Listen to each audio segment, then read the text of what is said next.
Ya, entonces es muy saludable, hermanos míos, que como cristianos nosotros tengamos siempre un sentido de ignorancia. Es muy saludable para la mente humana en todo ámbito de cosas mantener un sano sentido de ignorancia. ¿A qué me refiero con esto? A que nosotros debemos estar siempre conscientes de que no lo sabemos todo. Todo. ¿Están de acuerdo conmigo o no? Amén. Como el agua. Así es, ¿no es cierto? No Ujú. lo sabemos todo. De hecho, hay algunos estudios científicos, psiquiátricos, ¿no es cierto? Psicológicos, que dicen que las personas mientras más seguras de algo se muestran, menos saben. ¿Habían escuchado eso? Es bien interesante, pero es algo muy real, ¿ya?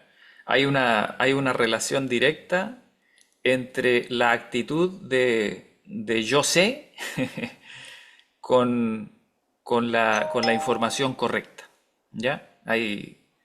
O incorrecta, mejor dicho, ¿sí? Hay un dicho que dice, solo sé que nada sé. Sí, eso es filosofía griega. Bueno, pero miren, vamos a hacer otra oración, vamos a hacer otra oración y le vamos a pedir al Señor que nos dirija específicamente en este tema, porque es un tema muy, muy importante. Vamos a orar. Amado Padre Celestial, Señor, antes de adentrarnos en este tema que ha propuesto nuestra hermana Ligia, yo quisiera, Señor, reconocer en nombre de todos los que estamos aquí, que nosotros lo único que sabemos es lo que tu palabra nos dice.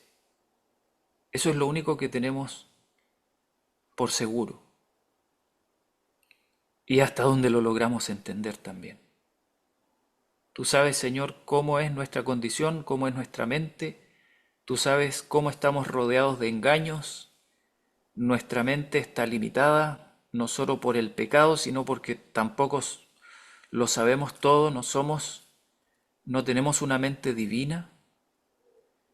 Y por eso acudimos a ti, Señor, con el deseo sincero de que tú nos enseñes, tú nos ilumines, nos muestres a través de tu palabra. Señor, yo estoy comenzando este estudio con los hermanos sin haberlo preparado, más que nada porque creo que los textos están claros, tú lo has presentado claramente y me gustaría compartirlo con ellos. Padre bendito, te ruego que sea de bendición para todos nosotros. Ayúdanos a no ser presuntuosos y a apoyarnos solamente en tu palabra y no en los textos que nos convienen solamente, sino en todo lo que tú dices. Te rogamos, Señor, por favor, que así nos dirijas, nos ilumines y nos des paz en el corazón al ver lo que tu palabra nos dice. Te lo rogamos sin merecerlo, en el nombre de Jesucristo. Amén. A ver, habían dos personas esperando, aquí, ahí los vamos a admitir. Ok. Ya hermanos, entonces yo voy a abrir la Biblia para que ustedes la puedan ir viendo ahí también. Ya. Y antes que todo, hermanos, y especialmente hermana Ligia, déjenme decirles que probablemente la mayor bendición que nosotros tenemos con respecto a las verdades que el Señor nos ha revelado en su palabra, probablemente la mayor bendición sea el que nosotros podemos contar con una visión integral de la historia profética. Es decir, que el Señor a través de los profetas nos reveló la historia entera de la humanidad, la historia de este mundo, la historia del gran conflicto entre el bien y el mal, nos la reveló el Señor con lujo de detalles, y no solamente la historia pasada. Hermanos, el Señor nos ha dado el enorme privilegio de revelarnos también la historia futura. O sea, el Señor nos mostró prácticamente todo lo que ha pasado y lo que va a pasar. Hermanos, piensen por favor por un momento en un libro que cuente la historia de los anales de la humanidad hasta nuestros días, y que aún continúe adelante y se extienda hasta más de 1000 años en el futuro. ¿No les parece maravilloso contar con eso? Bueno, pues la Biblia es eso. Si ustedes se ponen a pensar detenidamente, se van a dar cuenta que en realidad la Biblia es un libro de historia. La Biblia es una historia. De hecho, los libros de la Biblia, aunque no están todos, digamos, ordenados cronológicamente, ustedes saben, por ejemplo, que los libros de Esther, Ruth, ¿no es cierto?, están en el Antiguo Testamento antes de los Salmos, ¿sí? Pero ustedes saben que el tiempo cronológico del libro de Ruth, ¿en dónde está más o menos, entre qué libros está ubicado? A ver, ¿dónde está?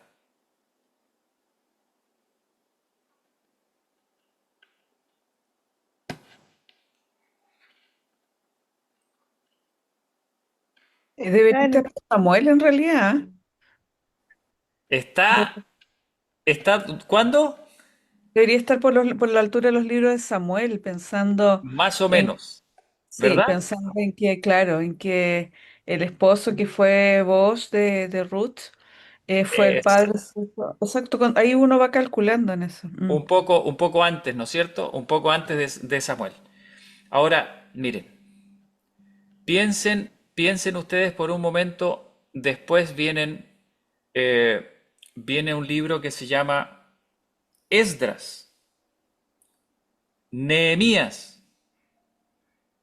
¿Y dónde están ubicados esos libros que en la Biblia están antes que Ruth? A ver, Esdras, Nehemías, ¿sí o no? Por el tiempo de Jeremías. Ok, ¿cuándo están ubicados Esdras y Nehemías? Están ubicados más o menos en el tiempo de Jeremías. O sea que no están cronológicamente ubicados. ¿Se fijan? Y Esther, ¿dónde está Esther? Cronológicamente, ¿dónde está?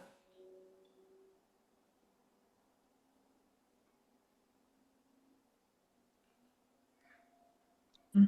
Hermano Jairo, ¿Sí?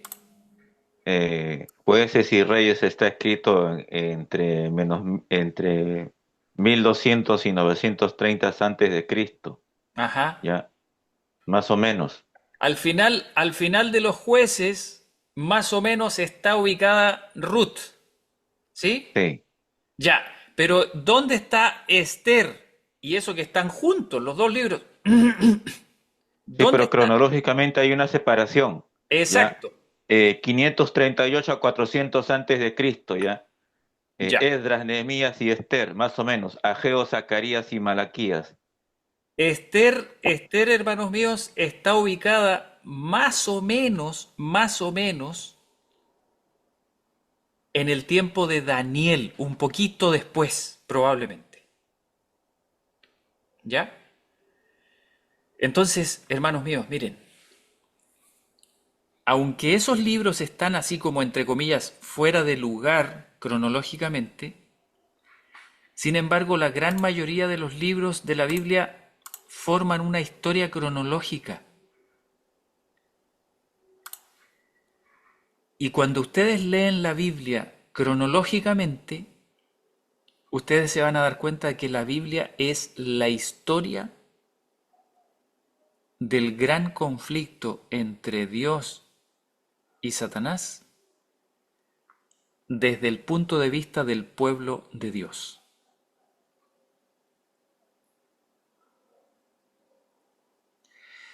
Y esa historia llega hasta Jesucristo y se extiende hasta los apóstoles, y a través de los apóstoles y los profetas, esa historia se proyecta hacia el futuro y llega hasta nuestros días y pasa más adelante todavía.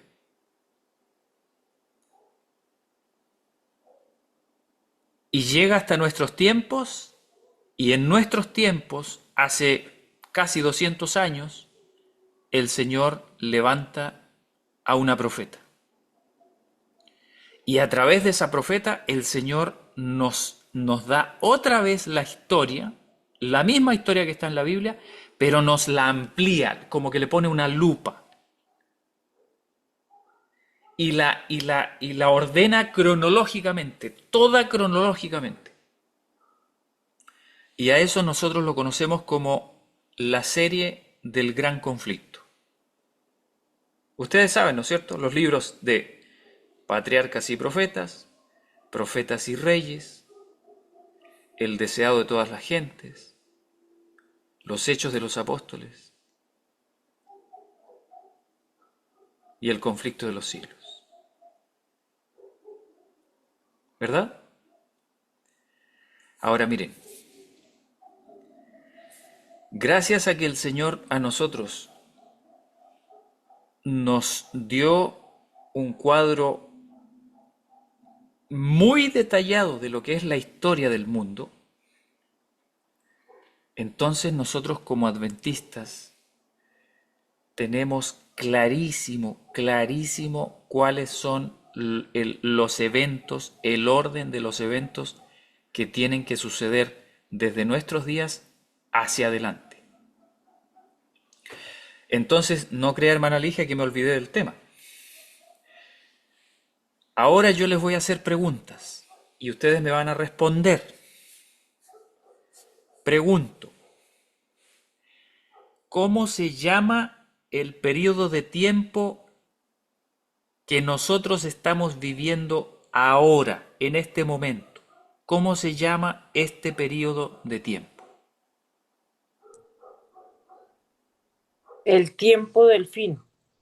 Ok, se llama el tiempo O el del fin. fin. El tiempo del fin. ¿Y cuándo comenzó el tiempo del fin? A ver, ¿quién me dice eso?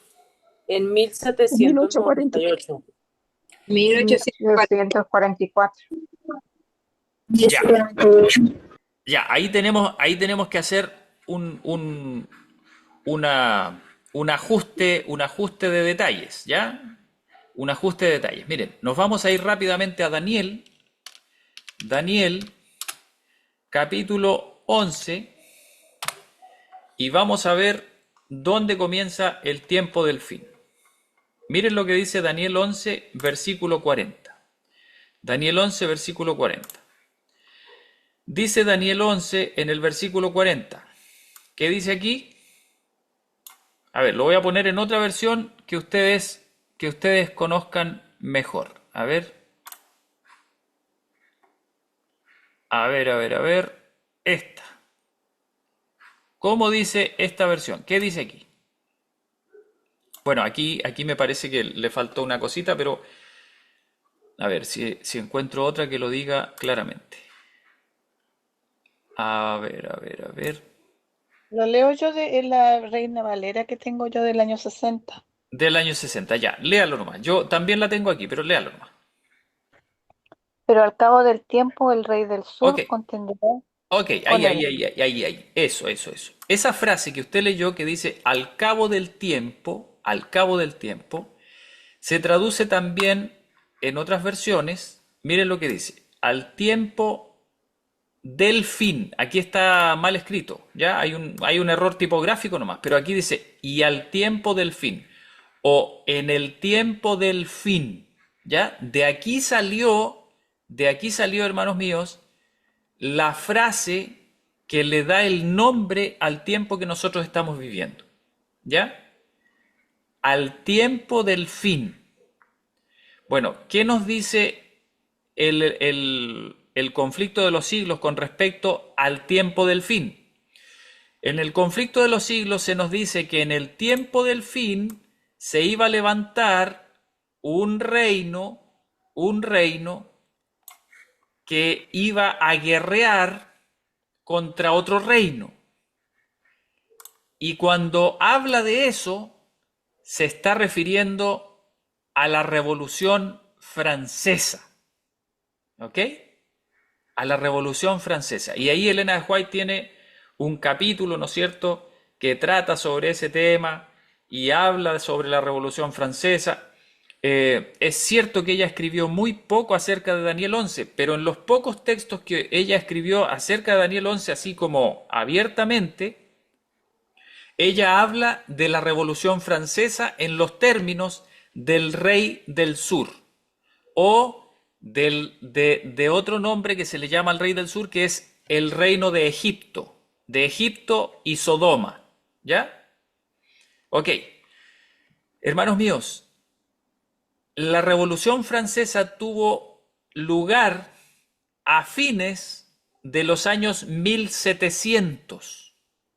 Eso es el siglo, siempre se me confunden, a fines del siglo XVIII, ¿verdad? A fines del siglo XVIII. No estoy mal, ¿verdad? Ok, a fines del siglo XVIII, 1700 y tanto, tiene lugar la Revolución Francesa.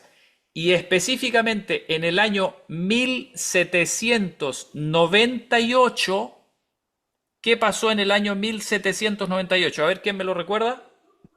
El Papa es llevado prisionero y muere en prisión Ok, por un general por Berlín. de Napoleón Bonaparte que se llama El Berthier. general Berthier. Ajá, Ya, por el pero dígalo general en Berlín. francés, pues, hermano. No, yo soy colombiana, yo tengo que hablar como colombiana. No, yo le digo al hermano. El hermano, ya. El general Berthier, ¿no es cierto? General Berthier. A mí me gusta hablar, el francés, me gusta cómo suena, por eso le digo así. Ya. Pero si es re fácil el francés, ustedes cierran la boca un poco nomás y ya les sale como francés. ¿Ya? El general Berthier. Bueno, el general Berthier era un general del imperio de Napoleón, ¿ya?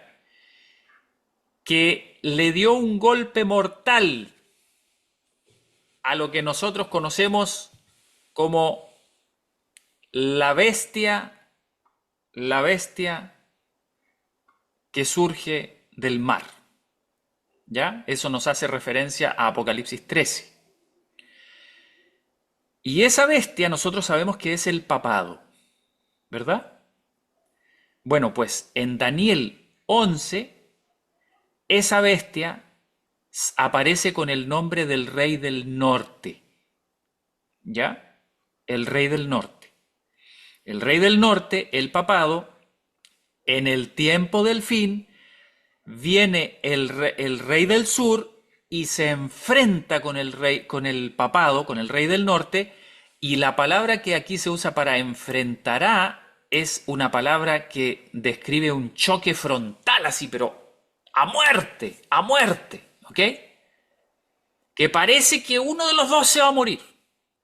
O sea, la profecía nos muestra que el rey del sur prácticamente acaba con el rey del norte. A los ojos del mundo, pareciera ser que el rey del sur le da el último golpe al rey del norte y lo termina.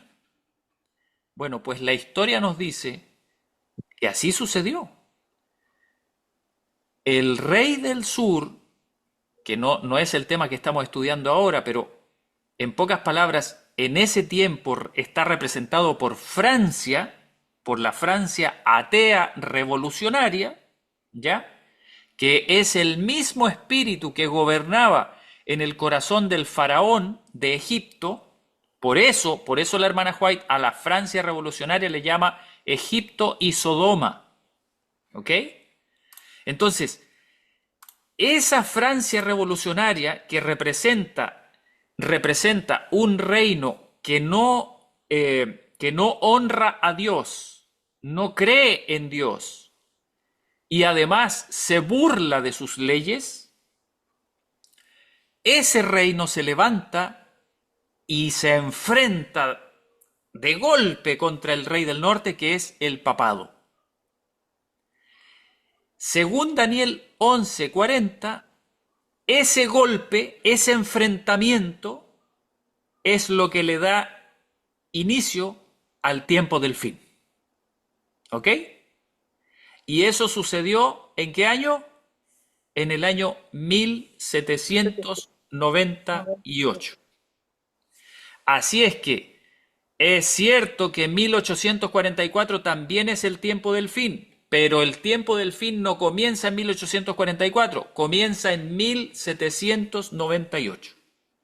¿Ya? Con el enfrentamiento del rey del sur contra el rey del norte. ¿Sí? ¿Quién iba a decir algo? Sí, Sí, en 1844 es cuando Cristo pasa del lugar santo al lugar santísimo. ¿Qué cosa? En 1844. Exacto, ya. Entonces ahora íbamos a pasar a ese punto. 1844 es el inicio de otra cosa.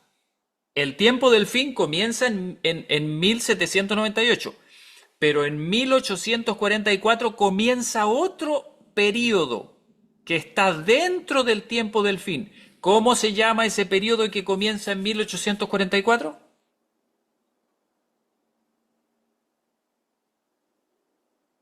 ¿Alguien se acuerda? El fin del tiempo.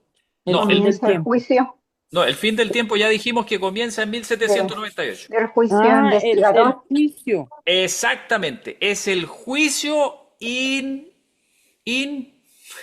Investigador. el juicio investigador. Exactamente. Eso es lo que dije. Exacto. En 1844 entonces empieza otro periodo de tiempo que se llama el juicio investigador. Y aquí yo le voy a preguntar a alguno de ustedes que me responda.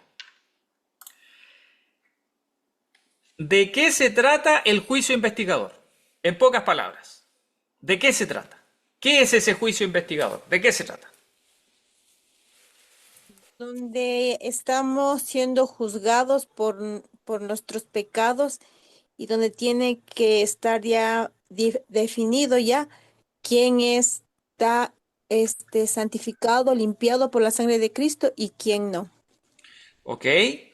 ¿Quiénes son los que son juzgados en el juicio investigador desde 1844 en adelante? ¿Quiénes son? Los que Específicamente. están escritos en el libro de la vida. Todos aquellos que han entrado al servicio de Dios en algún momento. Ok. Los muertos. Ya, sí, los muertos también, pero ¿quiénes específicamente, ya sea vivos o muertos, quiénes son? Los que están escritos en el libro de la vida. Exactamente, los que están escritos en el libro de la vida. ¿Y quiénes son los que están escritos en el libro de la vida? Son todos aquellos que en algún momento de sus vidas decidieron unir su vida a la vida del Cordero. Por eso se llama el libro de la vida. El nombre completo del libro, cuidado, que es el libro de la vida del Cordero. Ese es el nombre, ¿ya? Entonces, todos aquellos que en algún momento de sus vidas decidieron unir su vida al Cordero, o aunque no lo hayan decidido así como conscientemente, pero unieron sus vidas a la vida del Cordero, pasan a ser parte del libro de la vida del Cordero. ¿Ok? Esas personas son juzgadas durante el juicio investigador. Y muy bien, como lo dijo la hermana, se comienza por los muertos. Por eso también se le llama el juicio de los muertos. ¿Por qué? Porque el juicio investigador se divide en dos partes. La primera parte se llama el juicio de los muertos y la segunda parte se llama el juicio de los vivos. ¿Ok? Ahora, nosotros sabemos cuándo comienza el juicio investigador, es decir, el juicio de los muertos, pero no sabemos cuándo comienza el juicio de los vivos. Eso lo tienen claro, ¿verdad? Porque hay algunas personas que por ahí se atreven a decir que en realidad sí se puede saber cuándo, perdónenme, pero la pluma inspirada nos dice claramente que no hay ninguna profecía de tiempo específica para cuándo comienza el juicio de los vivos. No existe eso. ¿Ya? Sí podemos saber más o menos, durante qué tiempo ya debería estar siendo juzgados los vivos, pero no tenemos ninguna fecha específica, no tenemos la certeza específica para decir aquí comienza. ¿Ok? Eso está claro, ¿verdad? Ok. Ahora miren, ¿quién me puede decir, obviamente sin fecha, porque aquí no sabemos las fechas, desde 1844 en adelante, ya eso está de más decirlo, ya no sabemos las fechas de ninguna cosa específica, pero sí sabemos algunos eventos que van a marcar el inicio y el final de ciertas cosas, ¿verdad? En eso estamos de acuerdo. Entonces, miren, ¿qué evento le pone fin al juicio investigador? ¿Qué evento? ¿Quién me lo dice?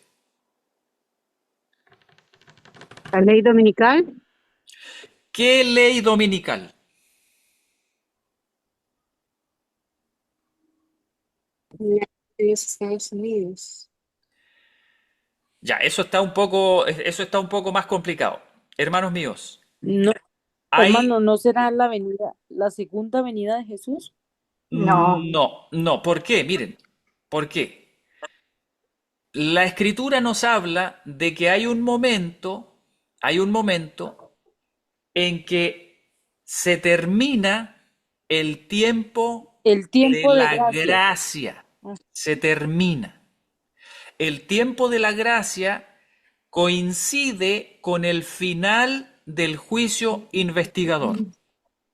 Coincide. No son lo mismo. Porque acuérdense que la gracia se abrió desde el Edén en adelante, se abrió el tiempo de la gracia. ¿Ok? El tiempo de la gracia tiene aproximadamente 6.000 años. ¿Ya? Pero finaliza junto con el juicio investigador. Finalizan juntos. Ya. Ahora, ¿cómo sabemos nosotros eso? Bueno, pues porque en Daniel 11:45, miren lo que dice Daniel 11:45. Ahí se conectó nuestro hermano Samuel también. A él le va a interesar mucho el tema que estamos tocando. Miren, en Daniel 11:45 nos dice que finalmente el rey del norte, que se va a levantar, se va a sanar de esa herida que le propició el rey del sur, eso ustedes lo pueden ver los detalles en Apocalipsis 13, el rey del norte se va a levantar, va a avanzar adelante, va a vencer al rey del sur finalmente, y va a avanzar y finalmente se va a volver contra el pueblo de Dios y se va a levantar para destruir al pueblo de Dios. Y cuando esté a punto de destruir al pueblo de Dios, miren, a punto de destruirlo, miren lo que dice aquí. El versículo 44, pero noticias del oriente y del norte, entre paréntesis esa frase, noticias del oriente y del norte, significan nada más y nada menos que el fuerte pregón. ¿Ok? El fuerte pregón. Ahora, yo les pregunto, vamos a seguir con las preguntas. El fuerte pregón, el último mensaje a este mundo, ¿se da antes o después del cierre del tiempo de gracia? ¿Cuándo se da? ¿Antes o después? Antes. Antes, Antes. una Ok. Maestro, yo le tengo una pregunta. ¿Sí? antes. Hermana Elsa, ¿cuál es su pregunta? Hay una duda porque muchos dicen, o he escuchado, que hay un tiempo de gracia para nosotros los adventistas que se acaba y para los que no conocen el Evangelio sigue la gracia y Ya. sigue la oportunidad. Sí, sí, Aclárame eso porque sí. como que yo digo, como, ven acá, va a venir Jesús y él dice, no, hay que darle tiempo a ellos. Y yo, Sí, pero sí. va a venir y con su resplandor va a matar a los impíos, a los que no Ok, se dan cuenta. ok.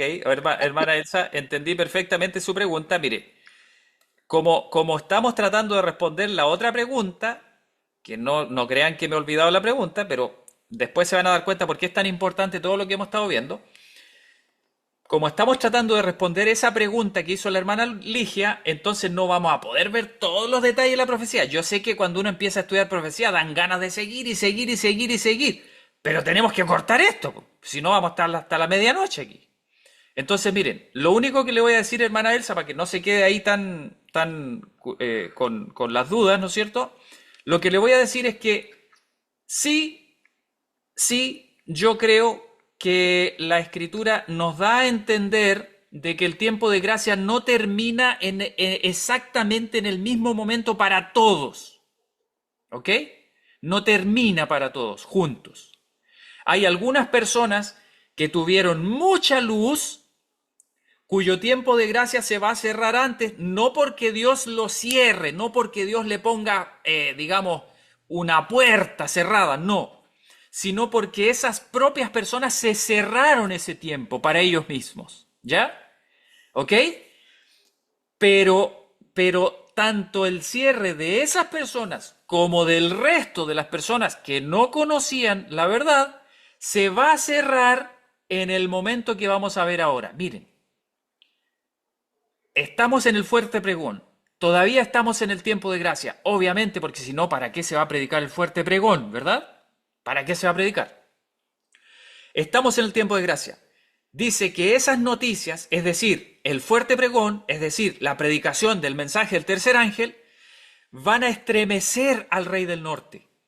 ¿Y qué va a hacer el rey del norte cuando escuche el fuerte pregón? ¿Qué dice aquí? Saldrá con grande ira. ¿Para qué?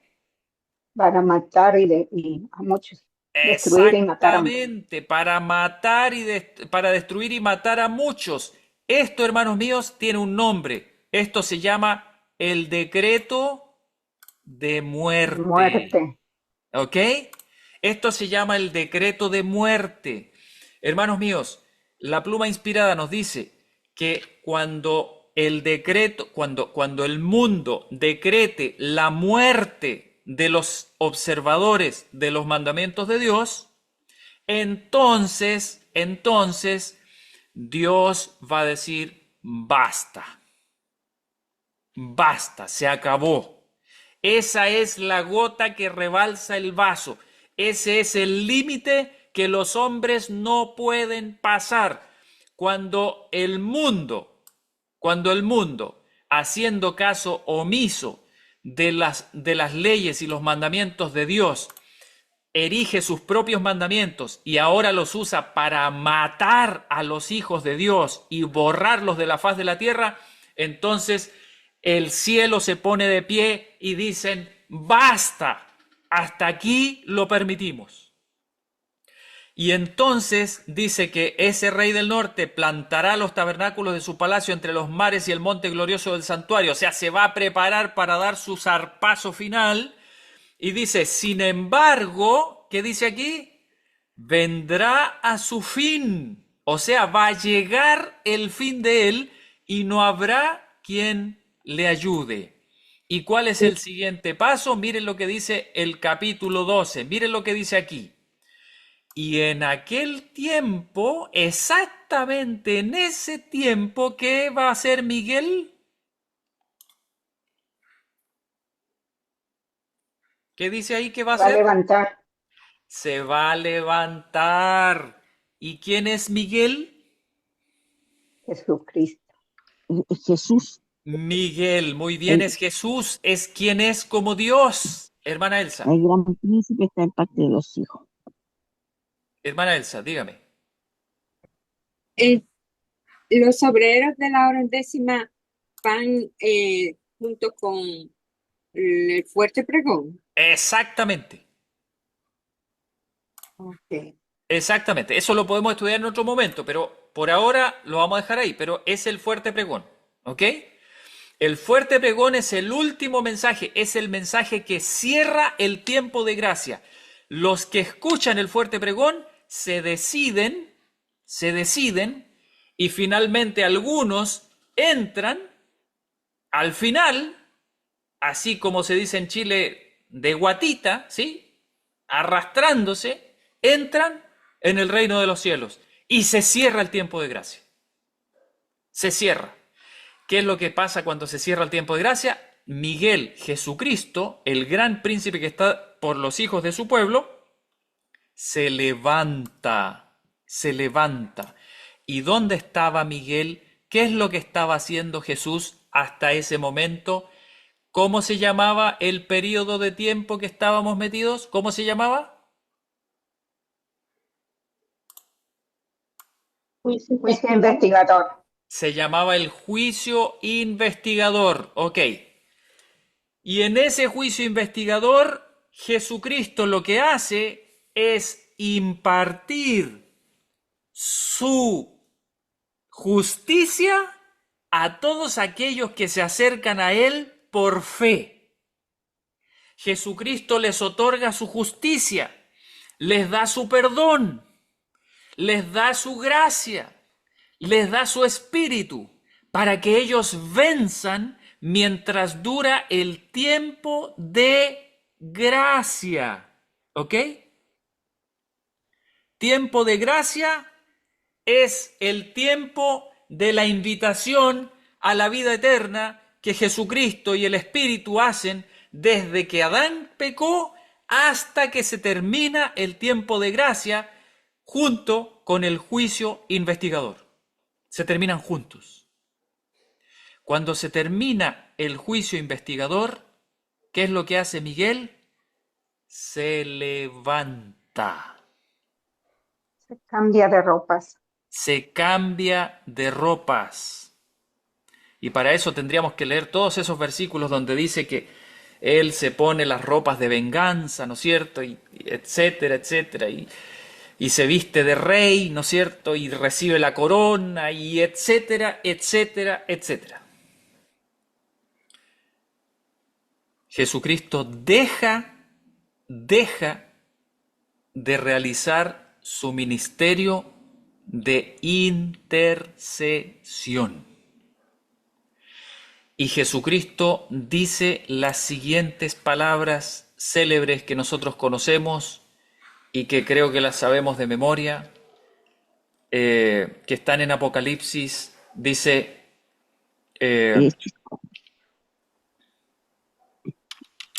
Eso es. Y que sea aquí está, justo. Apocalipsis 22:11. Miren lo que dice. El que es injusto, sea injusto todavía. Y el que es sucio, ensúciese todavía. Y el que es justo, sea justo todavía. Y el que es santo, santifíquese todavía. Y he aquí yo vengo pronto, y mi galardón conmigo, para recompensar a cada uno según fuere su obra. Hermanos míos, estas palabras son las últimas palabras que pronuncia Jesucristo antes de levantarse o en el momento de levantarse de su ministerio sumo sacerdotal. Jesucristo dicta con estas palabras sentencia sobre todos aquellos que hasta ese preciso momento han perseverado en la fe del Hijo de Dios. Y aquellos que hasta ese momento perseveraron en la hipocresía, en la rebelión, en la duda, etcétera, etcétera, etcétera, Jesucristo dice, se termina el tiempo.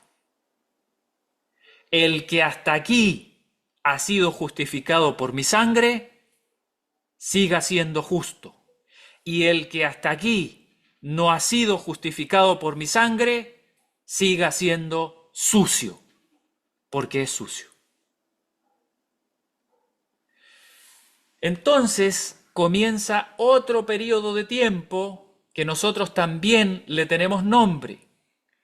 Cuando se termina la intercesión de Jesucristo en el lugar santísimo, comienza un periodo de tiempo terrible, terrible, terrible, que está descrito en Apocalipsis, en el capítulo, denme un momento, alguien me está haciendo rayitas. Ya, está en el capítulo 16, las 7 copas de la ira de Dios. ¿Cómo le llamamos nosotros a este tiempo? ¿Alguien me recuerda cómo le llamamos a este tiempo? La gran ira de Dios. Sí, pero le llamamos con otro nombre. Las Normalmente. plagas. Sí, Tiempo pero le de llamamos angustia de Jacob. el tiempo de angustia de Jacob. Tiempo de Exacto, angustia de el Jacob. tiempo de angustia de Jacob. Entonces, el tiempo de angustia de Jacob se extiende desde que Jesucristo se levanta. De hecho, por eso caen las copas de la ira de Dios, porque ya no está disponible la gracia. Mientras está disponible la gracia divina, no pueden caer las copas de la ira de Dios. Miren, se los voy a leer en otro lugar de la Biblia. Apocalipsis 7. Apocalipsis 7. Atenta, hermana Ligia, porque aquí viene la respuesta según la profecía a su pregunta. Apocalipsis 7. Miren lo que dice.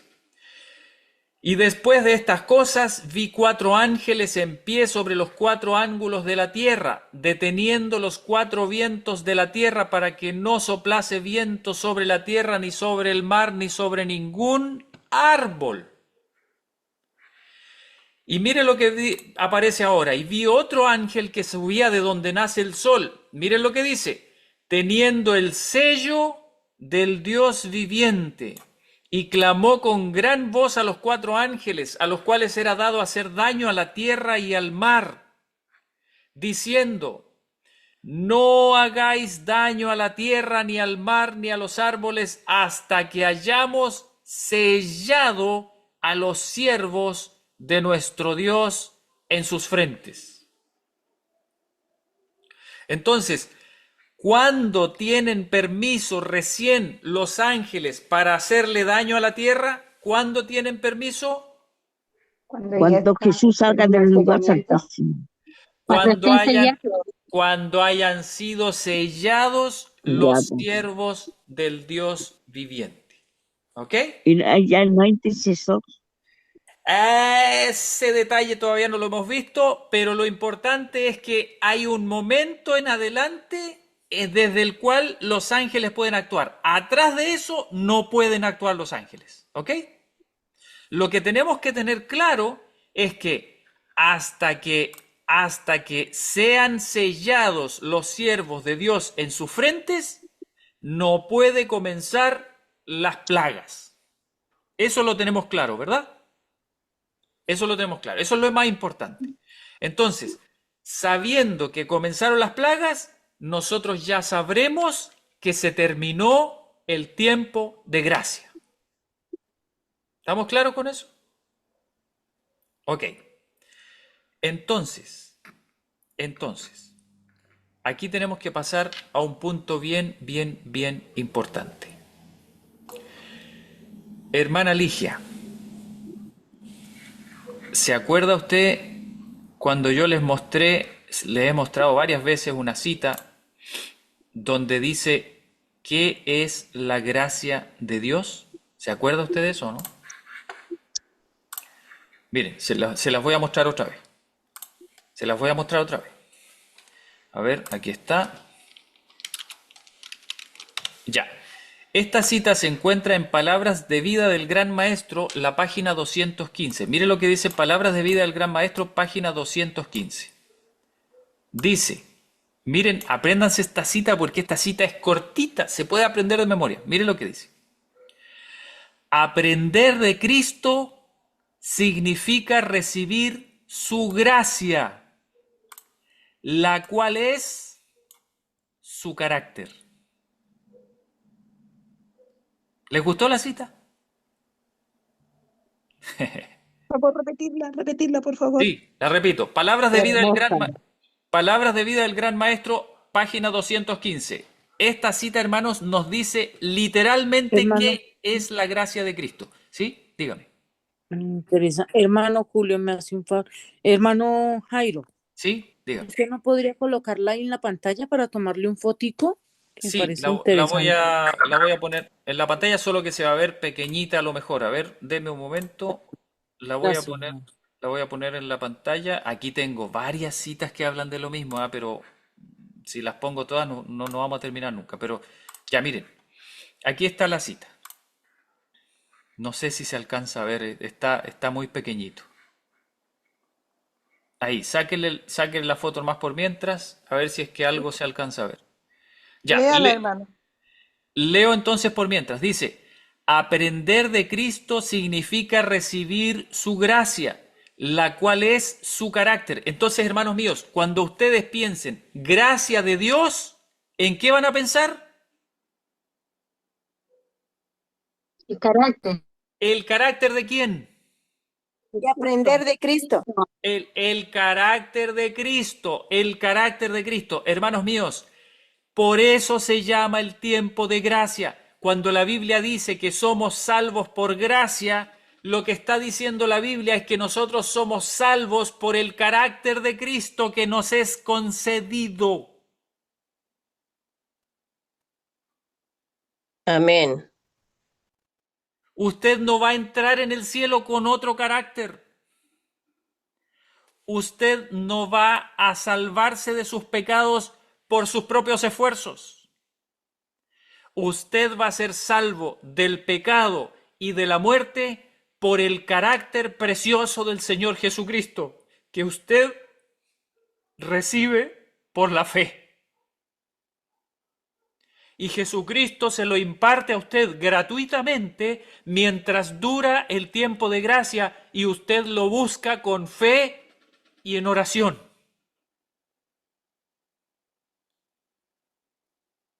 ¿Queda claro eso, hermanos? Que no haya ninguna duda, hermanos míos, porque la salvación se trata de que Jesucristo entre a reinar en su corazón. Y Jesucristo entra a reinar en su corazón a través de su precioso carácter. Eso es lo que significa recibir la gracia de Dios. La gracia es un regalo inmerecido. El regalo inmerecido de Dios es el carácter de su Hijo Jesús, el carácter de amor de su Hijo Jesús, recibido en el corazón por la fe. Eso es la gracia de Dios. No es otra cosa.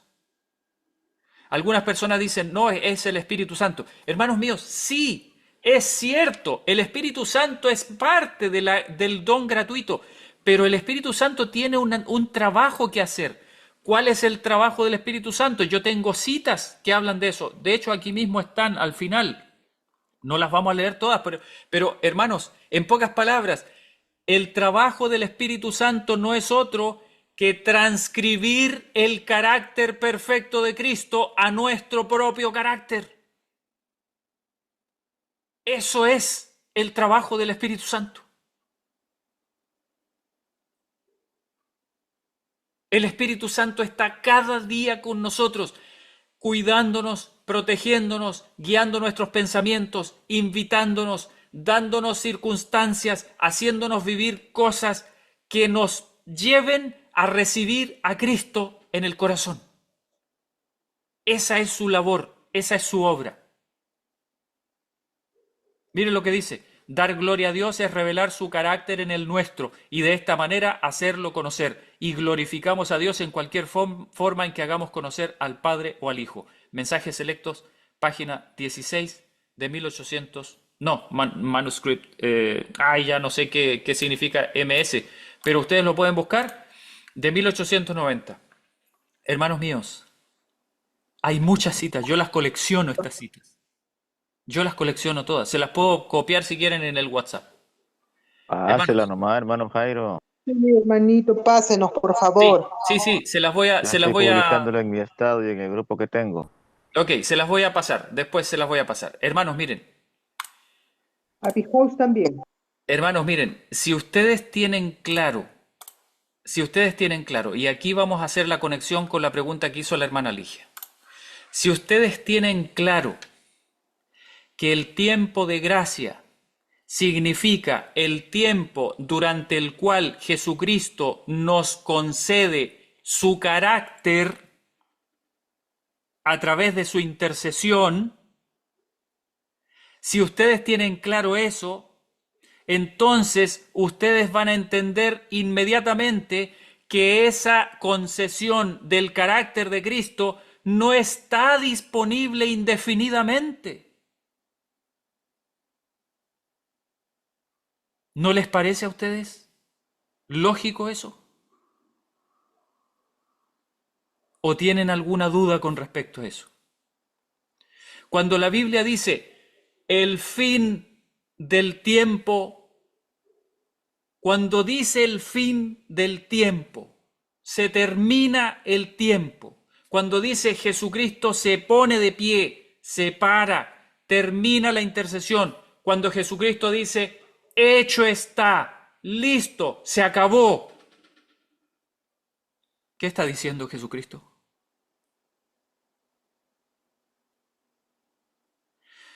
Se los voy a poner de otra manera. Nosotros creemos que el periodo llamado el juicio investigador tiene un tipo en el Antiguo Testamento, ¿verdad? ¿Cómo se llama ese tipo en el santuario terrenal? ¿Cómo se llama? Había una fiesta. El día de la expiación.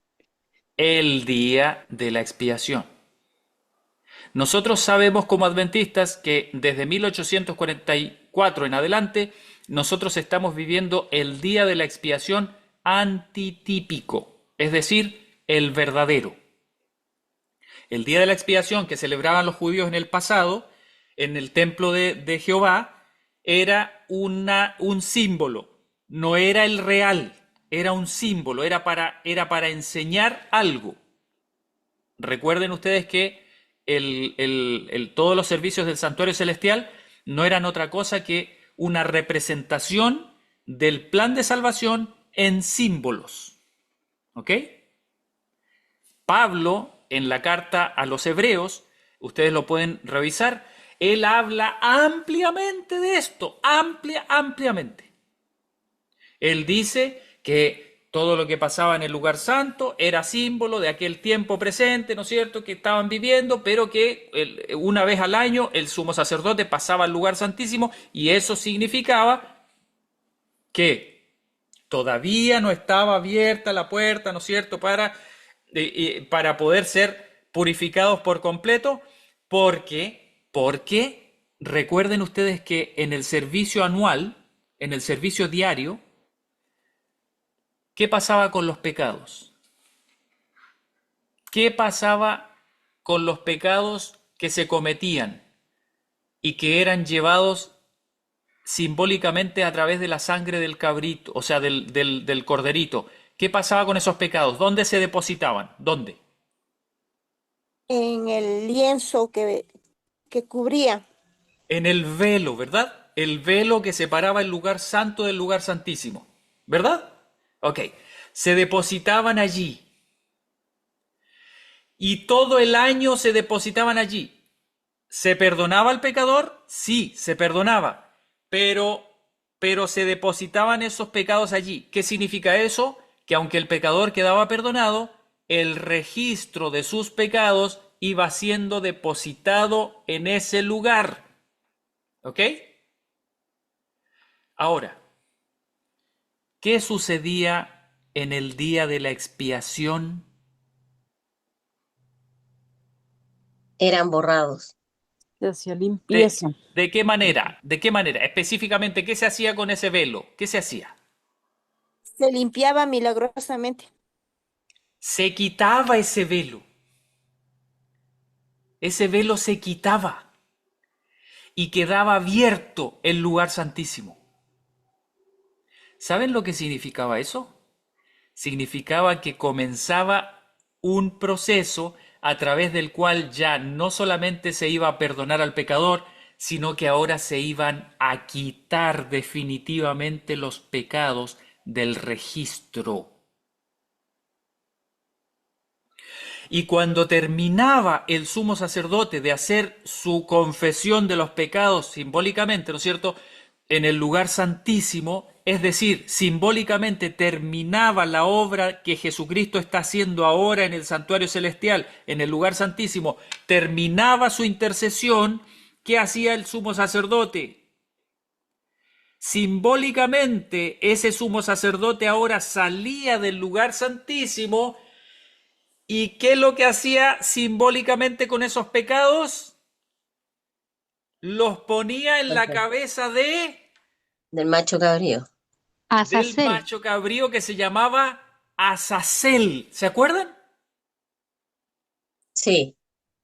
Y cuando ponía esos pecados simbólicamente sobre la cabeza del macho cabrío que se llamaba Azazel, entonces esos pecados dejaban de estar registrados en el santuario. Entonces había un hombre especial que agarraba a ese macho cabrío y lo llevaba al desierto, no sé cuántos días de camino para allá, caminaba con él hasta el desierto y lo soltaba en el desierto y lo abandonaba para que muriese en el desierto. Ustedes saben lo que significaba eso, ¿verdad? ¿A quién representa el macho cabrío? A Satanás. A Satanás. ¿Y saben ustedes lo que dice la hermana White en el conflicto de los siglos de qué representa eso de poner los pecados sobre Azazel? ¿Saben lo que dice ella? Ella dice que Jesucristo va a traspasar los pecados que fueron confesados, perdonados y quitados del santuario, los va a poner ahora sobre Satanás. ¿Y saben qué más dice? Dice que Satanás se va a resistir con todas sus fuerzas. Es como cuando van a agarrar a un toro para matarlo. El toro se va a resistir, pero hasta su último suspiro.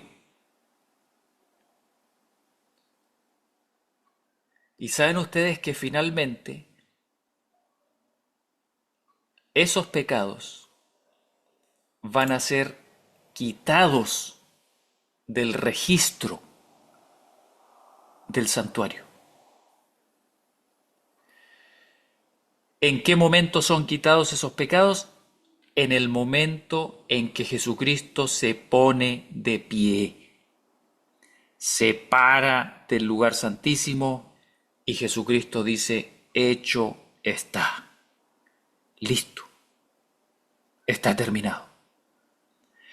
Toma el registro de esos pecados, lo quita completamente. Eso se llama el borramiento de los pecados y entonces lo deposita sobre la conciencia de Lucifer.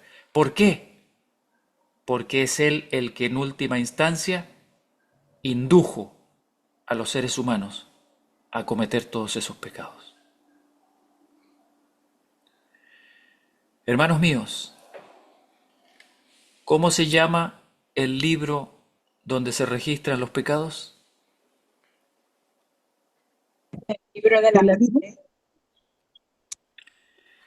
El libro de la muerte. El libro, el libro, el libro de las obras. Hermanos míos, todas nuestras obras están registradas en los cielos. Todas, todas, todas, todas, todas. Cuando nuestro nombre está en los cielos, nuestro nombre también queda registrado con nuestros pecados, cuando cometemos pecados. Y cuando nuestros pecados son perdonados, dice el Espíritu de Profecía que se agrega algo así como una nota que dice perdonado, o un timbre, yo no sé, estoy inventando nomás, pero queda ahí registrado, perdonado. ¿Se cometió ese pecado? Sí, pero está perdonado. ¿Se cometió? Sí, pero está perdonado porque se arrepintió, lo abandonó. Perdonado, perdonado, perdonado por la sangre de Cristo. Pero llega un momento, hermanos míos, para la gloria del Señor y para felicidad nuestra, llega un momento en que Jesucristo dice, ya basta, estos hijos míos ya demostraron que ya no van a retirar su confianza de mí, yo les doy mi espíritu y ellos no se van a apartar de mis caminos, los vamos a sellar. Venga para acá el borrador. Y el Señor Jesucristo agarra y empieza a pasar la goma por encima de todos los pecados y los saca definitivamente y los retira y los hace desaparecer del registro, hermanos.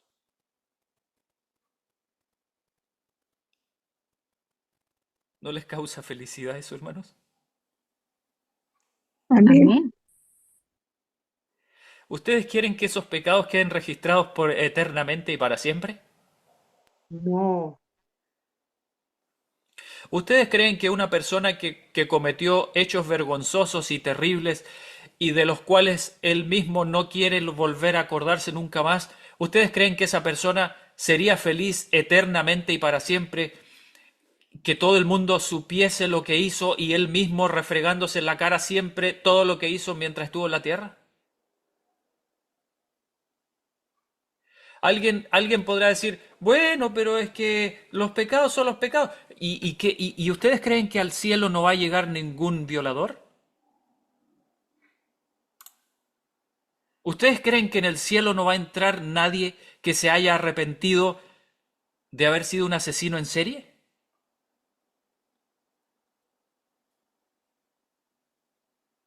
¿Qué van a hacer esas personas si tienen que recordar por la eternidad todo lo que hicieron?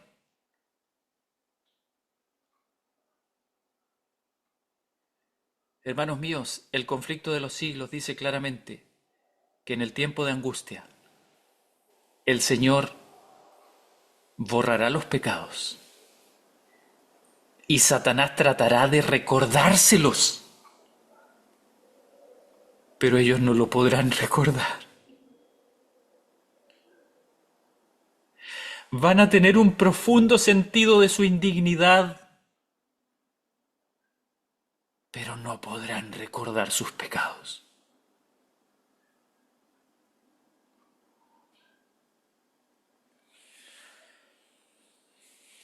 ¿Necesitan la cita? ¿Gastamos tiempo en buscar la cita o no? Busquémosla, la buscamos. Busquemos la cita, busquemos la cita. Conflicto de los siglos. Conflicto de los siglos. El tiempo de angustia. Déjenme ver si lo encuentro.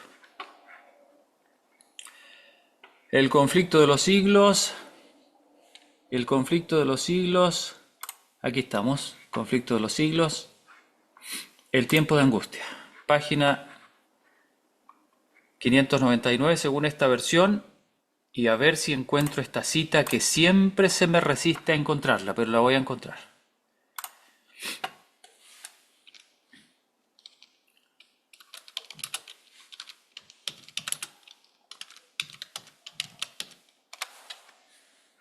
Ahí. Espérenme, que me quedó mal un tilde aquí.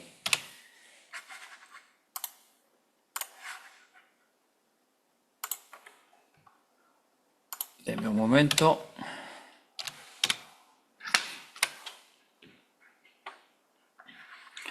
A ver si es este.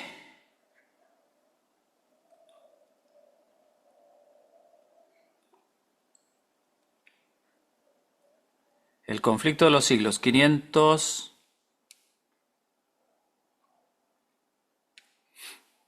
Denme un momento.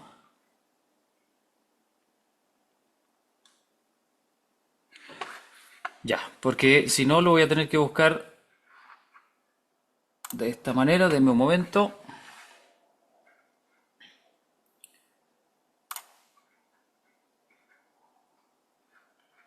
Ok. Miren, hermanos, esto es importantísimo. No es tan largo este capítulo, así que denme un momento porque lo estoy buscando. Aquí dice el que es injusto sea injusto aún, el que es sucio sea aún sucio. Cada caso ha sido fallado para vida o para muerte. Cristo ha hecho propiciación por su pueblo y por sus pecados. Denme un momento. Miren lo que dice. Cuando él ¿Qué abandone capítulo es? el capítulo 40, el tiempo de angustia. Dice, cuando él abandone el santuario, las tinieblas envolverán a los habitantes de la tierra. Durante ese tiempo terrible, miren por favor lo que dicen. Hermana Ligia, ¿está por ahí, no es cierto? ¿Me confirma, hermana Ligia, si está por ahí? Sí, sí, estoy escuchando atento. Ok. Miren lo que dice. Cuando él abandone el santuario, las tinieblas envolverán a los habitantes de la tierra. Durante ese tiempo terrible, miren lo que dice aquí. Los justos deben vivir ¿cómo? ¿Qué dice ahí? No está presentando pantalla, hermano Jairo. Ay, perdón. Sin Perdón. intercesor. Ahora sí, Perdonado, ahora sí. hermano. Ahora sí. Ya, ahora sí. Ahora sí se ve. Capítulo 40.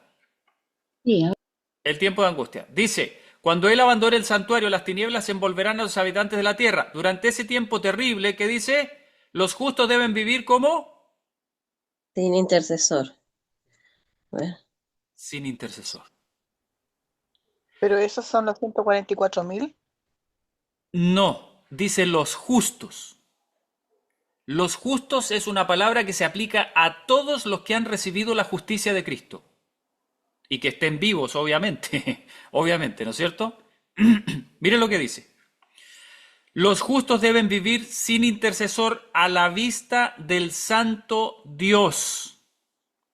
Nada refrena ya a los malos y Satanás domina por completo a los impenitentes empedernidos. La paciencia de Dios ha concluido. El mundo ha rechazado su misericordia, despreciado su amor y pisoteado su ley. Los impíos han dejado concluir su tiempo de gracia.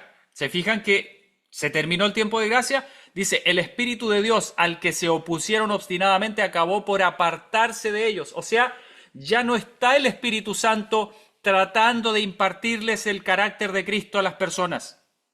Dice, desamparados ya de la gracia divina, están a merced de Satanás, el cual sumirá entonces a los habitantes de la tierra en una gran tribulación final. Como los ángeles de Dios dejen ya de contener los vientos violentos de las pasiones humanas, todos los elementos de contención se desencadenarán. El mundo entero será envuelto en una ruina más espantosa que la que cayó antiguamente sobre Jerusalén. Denme un momento, déjenme avanzar porque tenemos muchas cositas que leer aquí. Ok, eso es sobre la destrucción que van a hacer los ángeles impíos. Ya, los que honran a Dios serán acusados, ¿no es cierto? Los van a perseguir. Dice, el poder que acompañe la última amonestación enfurecerá a los malvados. ¿Se acuerdan? Que el rey del norte se va a enfurecer y se va a volver contra los que hayan recibido el mensaje. Miren, y Satanás despertará el espíritu de odio y persecución en un grado de intensidad aún mayor. Dice, vamos a saltarnos un poquito, porque esto está hablando sobre todo lo terrible que va a pasar durante ese tiempo.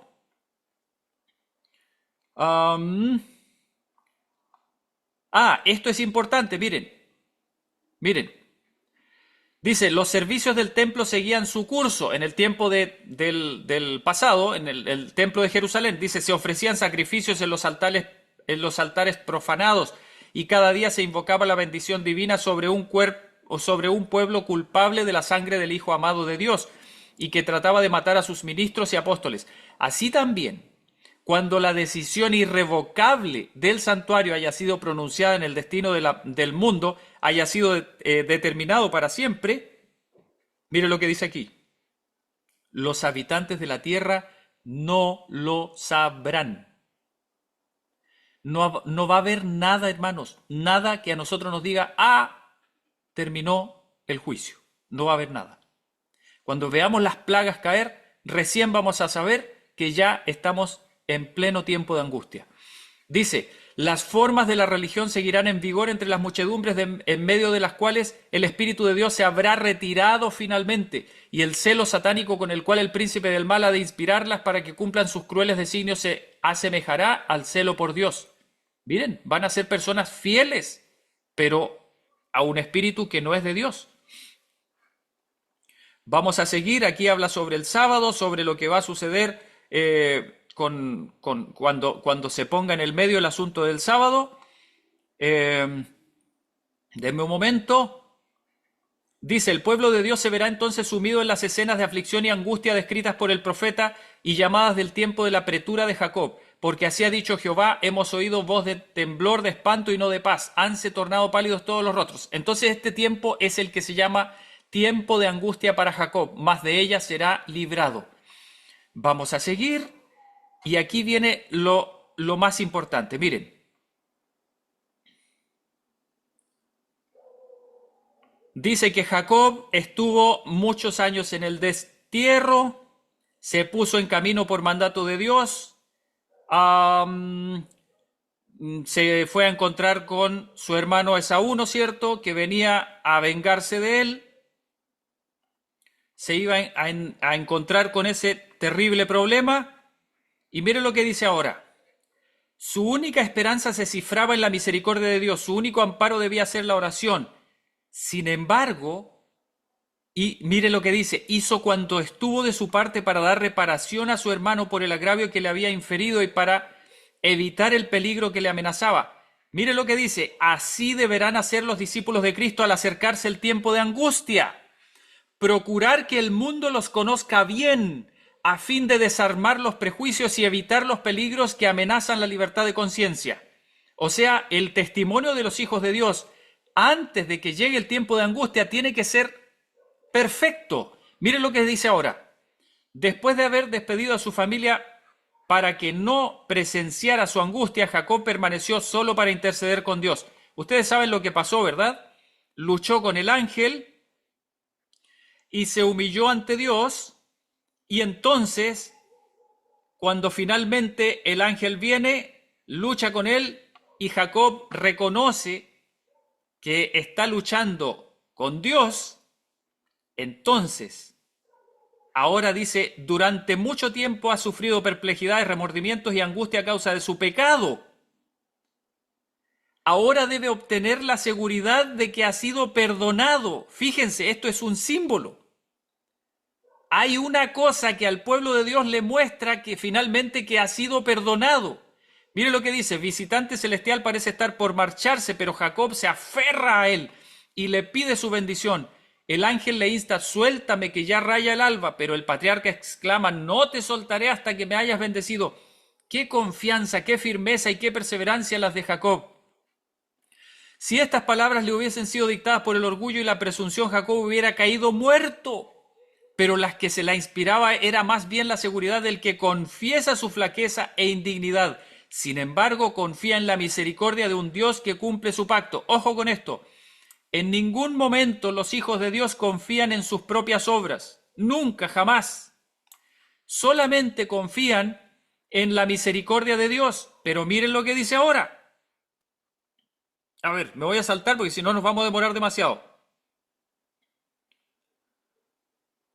A ver, dice, Satanás había acusado a Jacob ante los ángeles de Dios y pretendía tener derecho a destruirle por causa de su pecado.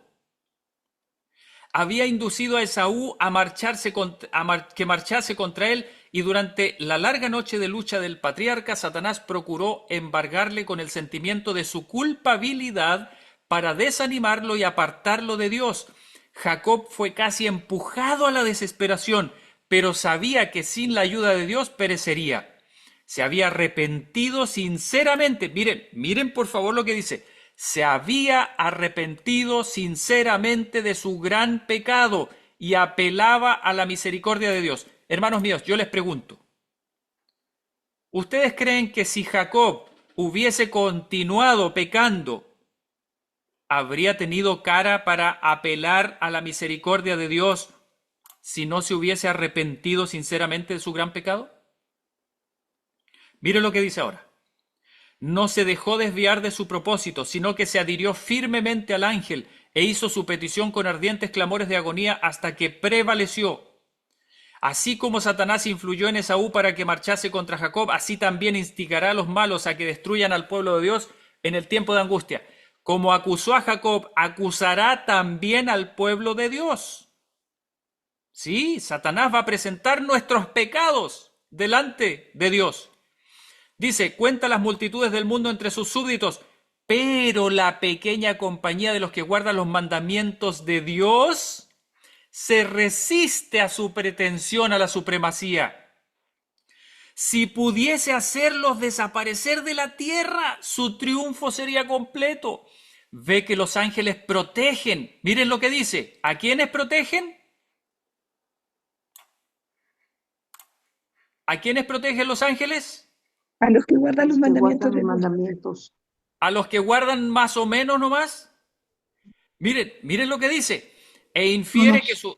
Mire lo que dice, e infiere que sus pecados les han sido perdonados, pero no sabe que la suerte de cada uno de ellos ha sido resuelta en el santuario celestial. Miren, hermanos míos, ni Satanás sabe. Dice, tiene conocimiento exacto de los pecados que les ha hecho cometer y los presenta ante Dios con la mayor exageración, y asegurando que esa gente es tan merecedora como él mismo de ser excluida del favor de Dios. Declara que en justicia el Señor no puede perdonar los pecados de ellos y destruirle al mismo tiempo a él y a sus ángeles. Los reclama como presa suya y pide que le sean entregados para destruirlos. Mientras Satanás acusa al pueblo de Dios haciendo hincapié en sus pecados, el Señor le permite probarlos hasta el extremo.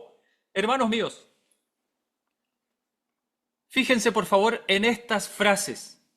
El Señor le permite probarlos hasta el extremo. Antes de que sigamos leyendo, porque ahora viene ya la respuesta. Antes de que sigamos leyendo, yo les pregunto, ¿qué es lo que va a tratar de probar Satanás? ¿Qué creen? ¿Qué es lo que está tratando de probar Satanás?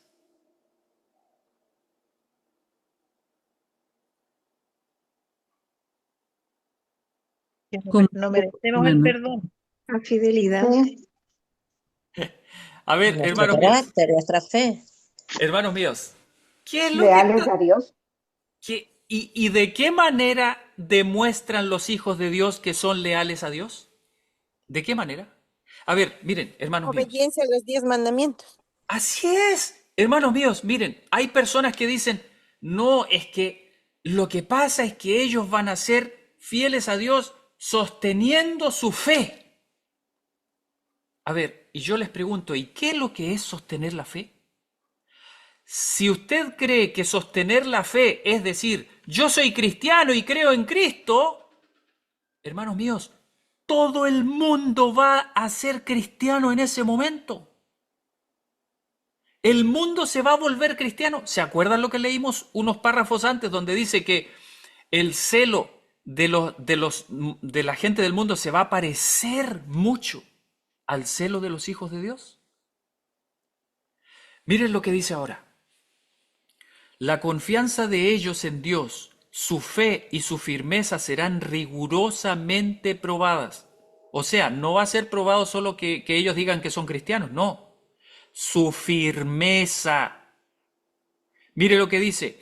El recuerdo de su pasado hará decaer sus esperanzas, pues es poco el bien que pueden ver en toda su vida. Ok, algunas personas dicen, ve, ellos recuerdan sus pecados. Miren lo que dice ahora.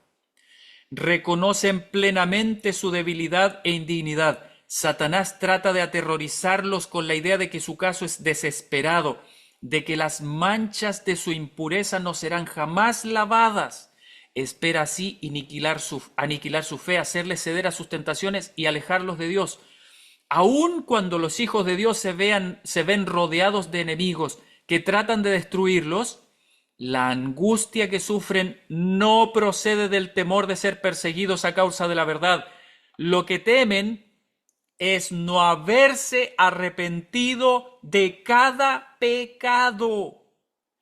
Ay, hermanos míos, por favor, yo les pregunto, si los hijos de Dios temen, le tienen terror a no haberse arrepentido de todos sus pecados, yo les pregunto, ¿ustedes creen que van a seguir cometiendo pecados todavía? ¿Tiene sentido que ellos todavía sigan pecando si tienen terror de no haberse arrepentido de todos sus pecados? ¿Qué sentido tendría? Miren, pero lo dice más claro, miren lo que dice. Y que debido a alguna falta por ellos cometida, no puedan ver realizada en ellos la promesa del Salvador. O sea, hermanos míos, los hijos de Dios en este momento están pensando, ¿será que se me quedó alguno? ¿Será que hay algo que todavía no haya sido perdonado? ¿Será que hay algo en lo que todavía yo estoy deshonrando a mi Señor? Mire lo que dice. Yo también te guardaré de la hora de prueba que ha de venir sobre todo el mundo. Hermanos míos, ¿de dónde viene el poder que sostiene a los hijos de Dios? ¿Viene de ellos mismos? ¿De dónde viene? De Cristo. Viene de la gracia de Cristo. Cristo. Viene de la gracia que ellos recibieron y que ahora la tienen dentro. Jesucristo se retira del mundo, pero no se retira de los hijos de Dios. Los hijos de Dios viven para siempre con Cristo en sus corazones. El carácter de Cristo permanece en ellos. Están sellados con el carácter de Cristo ahora. Miren lo que dice. Si pudiesen tener la seguridad del perdón, no retrocederían ante las torturas ni la muerte, pero si fuesen reconocidos indignos de perdón y hubiesen de perder la vida a causa de sus propios defectos de carácter, entonces el santo nombre de Dios sería vituperado. De todos lados oyen hablar de conspiraciones y traiciones y observan la actividad amenazante de la rebelión. Eso hace nacer en ellos un deseo intensísimo de ver acabarse la apostasía y de que la maldad de los impíos llegue a su fin. Pero mientras piden a Dios que detenga el proceso de la rebelión, se reprochan a sí mismos con gran sentimiento al no tener mayor poder para resistir y contrarrestar la potente invasión del mal. Les parece que si hubiesen dedicado siempre toda su habilidad al servicio de Cristo, avanzado de virtud en virtud, las fuerzas de Satanás no tendrían tanto poder sobre ellos. Afligen sus almas recordándole cada uno de sus actos de arrepentimiento, de sus numerosos pecados y la promesa del Salvador. ¿Forzará alguien mi fortaleza? Haga conmigo paz, sí, haga paz conmigo. Su fe no decae si sus oraciones no reciben inmediata contestación. Aunque sufren la ansiedad, el terror y la angustia más desesperantes, no dejan de orar. Echan mano del poder de Dios como Jacob se aferró al ángel y de sus almas exhala el grito, no te soltaré hasta que me hayas bendecido. Hermanos míos, si Jacob no se hubiese arrepentido previamente del pecado que cometió al adueñarse fraudulentamente del derecho de primogenitura, Dios no habría escuchado su oración, ni le hubiese salvado la vida misericordiosamente. Así, en el tiempo de angustia, escuchen por favor esto, así, en el tiempo de angustia, si el pueblo de Dios conservase a pecados aún inconfesos cuando lo atormenten el temor y la angustia, ¿qué pasaría? ¿Qué dice ahí?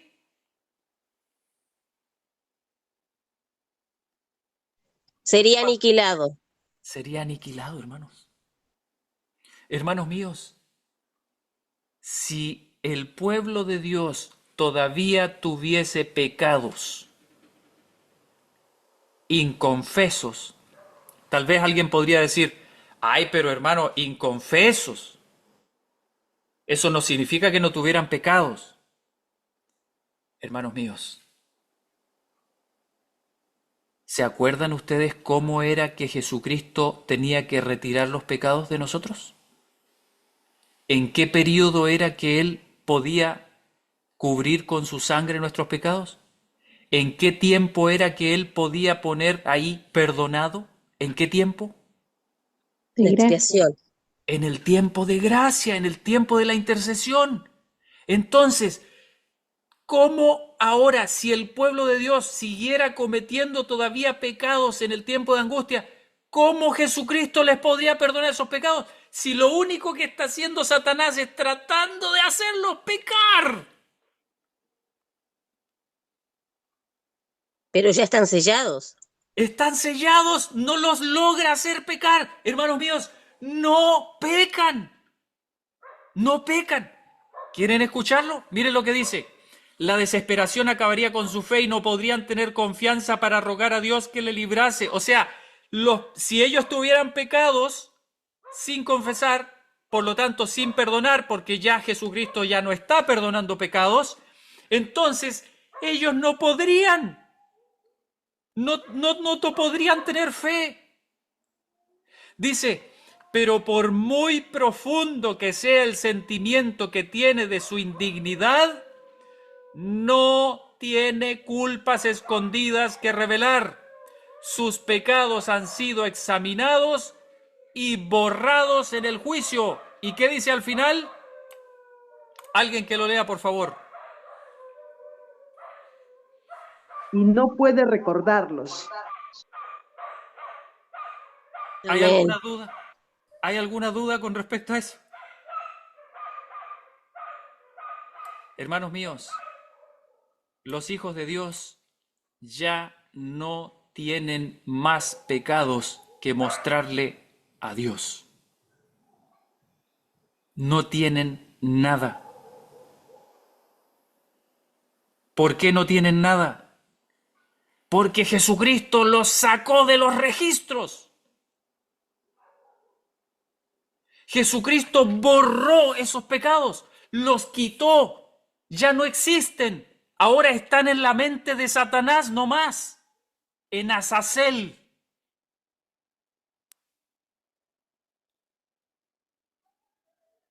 Satanás induce a muchos a creer que Dios no se fija en la infidelidad de ellos respecto a los asuntos menudos de la vida. ¿Sabe lo que significan menudos?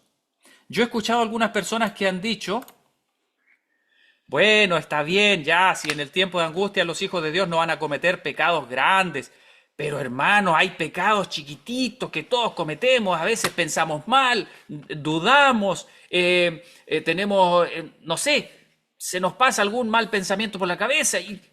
Ay, hermanos míos, eso es como querer justificar un pecado porque es chico. Mire lo que dice aquí, Satanás induce a muchos a creer que Dios no se fija en la infidelidad de ellos respecto a los asuntos chiquititos de la vida. Eso significa menudos. Pero en su actitud con Jacob, el Señor demuestra que en manera alguna sancionará ni tolerará el mal. Todos los que tratan de excusar u ocultar sus pecados dejándolos sin confesar y sin haber sido perdonados en los registros del cielo, serán vencidos por Satanás. Cuanto más exaltada sea su profesión y honroso el puesto que desempeñen, tanto más graves aparecen sus faltas a la vista de Dios y tanto más seguro es el triunfo de su gran adversario. Los que tardan en prepararse para el día del Señor no podrán, miren lo que dice, no podrán hacerlo en el tiempo de la angustia, ni en ningún momento subsiguiente. El caso de los tales es sin esperanza. Hermanos míos, hasta el cierre del tiempo de gracia podemos acudir a Cristo para que nos perdone los pecados. Después del cierre del tiempo de gracia, nuestro problema va a ser no tener ninguno que se nos haya pasado. Eso va a ser lo que va a atormentar la mente de los hijos de Dios. No porque, ay, entonces no me voy a salvar. No, porque ellos no van a tener ya egoísmo. Los hijos de Dios van a decir que no hayan pecados, más que yo no haya confesado, porque si no voy a deshonrar a mi Señor. Satanás se va a poner a saltar de alegría y le va a refregar en la cara al Señor Jesús mis pecados. Yo no quiero avergonzar al Señor Jesús. Eso va a ser lo que van a sentir los hijos de Dios. Hermana Elsa, deme un momentito porque estoy por leer la última parte. Dice, a ver, quiero leer la parte central nomás.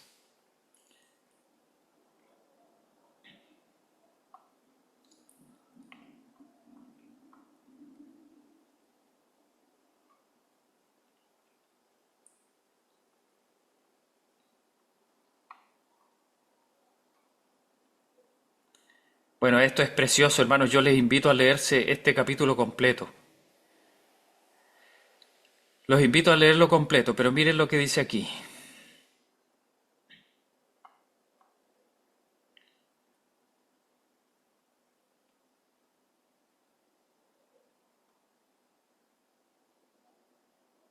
A ver, aquí está.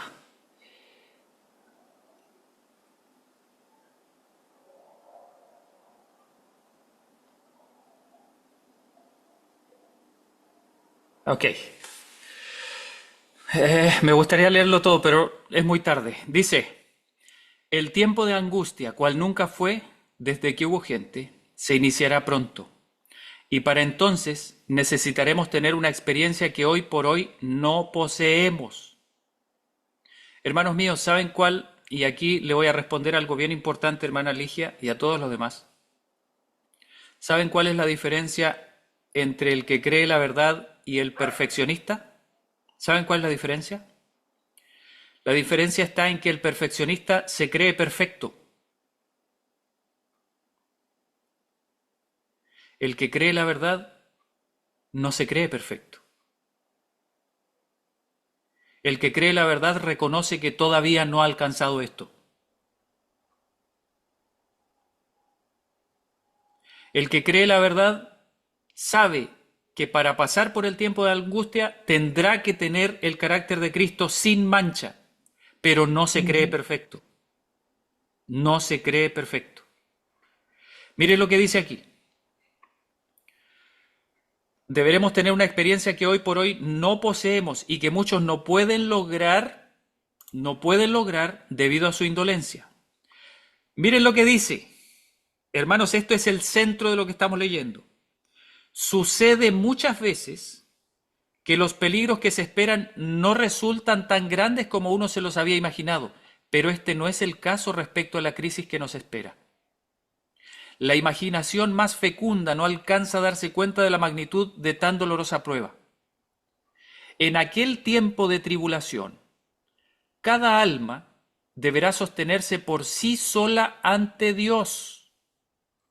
Si Noé, Daniel y Job estuvieran en el país, vivo yo, dice Jehová el Señor, que ni a hijo ni a hija podrán ellos librar por su justicia, tan solo a sus propias almas librarán.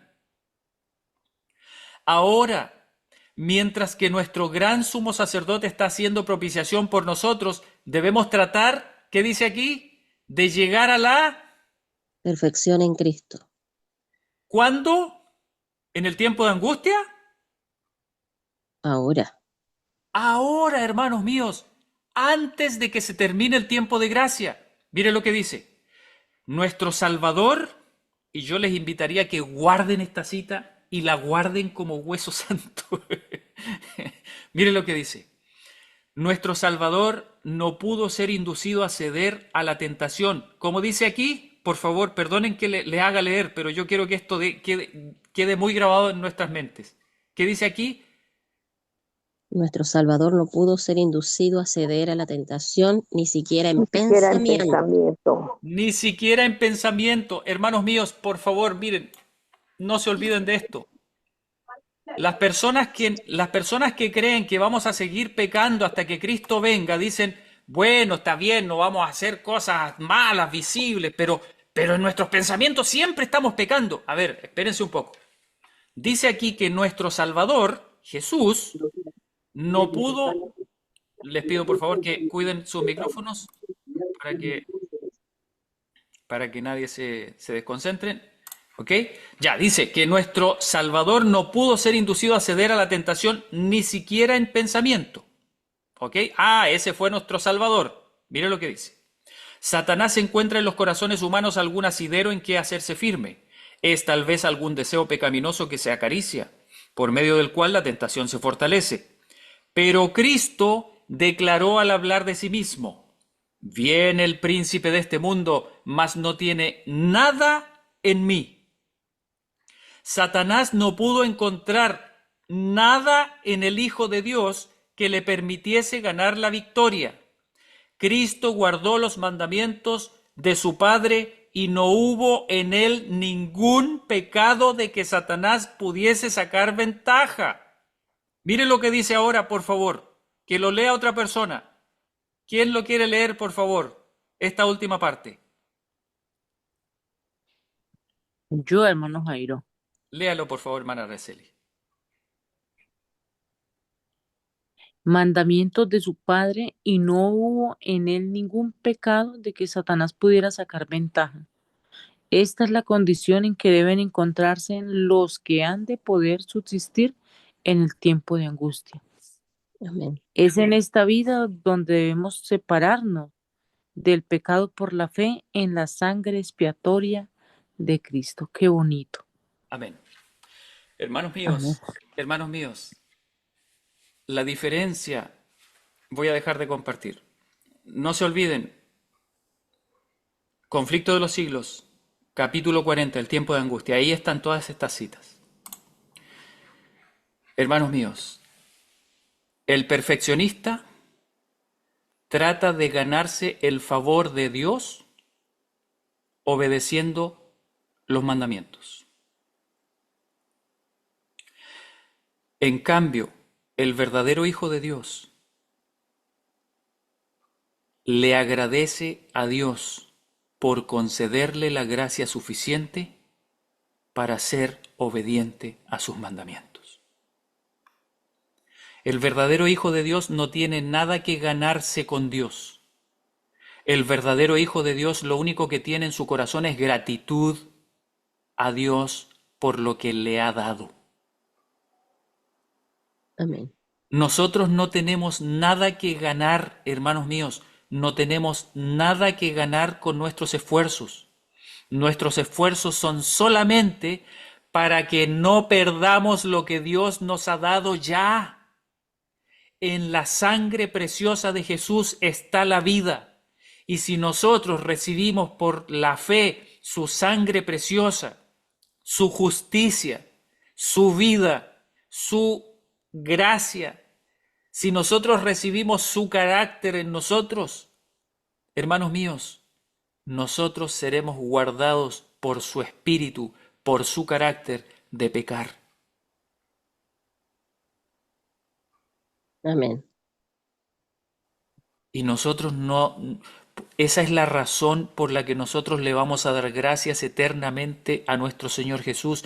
No va a haber ningún momento en la eternidad donde nosotros digamos, por fin ahora sí yo soy digno. No, hermanos míos, por favor, nosotros vamos a llegar al cielo, el Padre va a decir, estos son mis hijos, no hay en ellos ningún pecado, mírenlos. Y nosotros nos vamos a postrar a los pies del Señor y vamos a agarrar las coronas de la cabeza y las vamos a tirar al suelo y se las vamos a echar a los pies porque nosotros vamos a decir, no, yo no.